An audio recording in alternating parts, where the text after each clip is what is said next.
UCC यानी uniform civil code देश भर में चर्चा का विषय बना हुआ है। यूसीसी अगर लागू होता है तो देश भर में इसका असर देखने को मिलेगा। यूसीसी का सीधा असर सिख समुदाय पर भी पड़ेगा।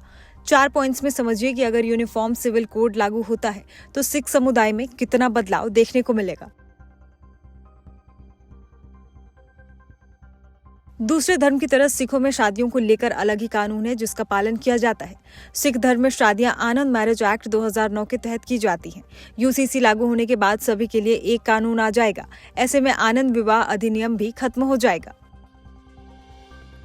सिखों में तलाक के लिए वही प्रक्रिया अपनाई जाती है जो हिंदुओं में होती है। तलाक के लिए हिंदू मैरिज एक्ट के नियमों का पालन किया जाता है, लेकिन इस एक्ट में भी तलाक तभी ले सकते हैं जब शादी में किसी तरह की दिक्कत आ रही हो।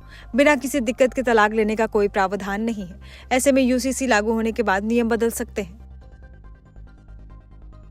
फिलहाल सिख समुदाय में होने वाले प्रॉपर्टी के बंटवारे और उत्तराधिकारी को मिलने वाले फायदे उनके पर्सनल लॉ के आधार पर होते हैं। यूसीसी लागू होने पर इसके भी नियमों में बदलाव हो सकते हैं।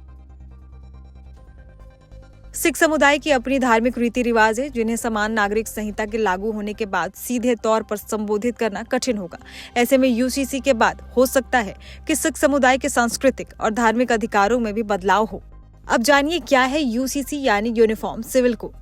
यूनिफॉर्म सिविल कोड यानी समान नागरिक संहिता, जिसका मतलब है भारत में रहने वाले सभी जाति, धर्म और लिंग के लोगों के लिए एक जैसा कानून होना।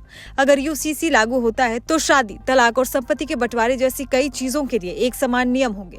भारत में क्रिमिनल लॉज के हिसाब से किसी भी धर्म, जाति, लिंग का कोई भी नागरिक कहीं चोरी करता है, मर्डर करता है तो आईपीसी यानी इंडियन पीनल कोड के हिसाब से उसको एक ही सजा मिलेगी। लेकिन शादी, तलाक, बच्चा गोद लेना और संपत्ति के बंटवारे जैसे मुद्दों में अभी तक सभी धर्मों के लिए अलग अलग रूल्स और रेगुलेशंस लागू होते थे, जिसमें हिंदू पर्सनल लॉ, मुस्लिम पर्सनल लॉ जैसे कानून का इस्तेमाल किया जाता था। अब यूसीसी अगर लागू होता है तो इन मुद्दों पर भी देश में एक ही कानून होगा जो सभी धर्म और जाति के लोगों पर लागू होगा।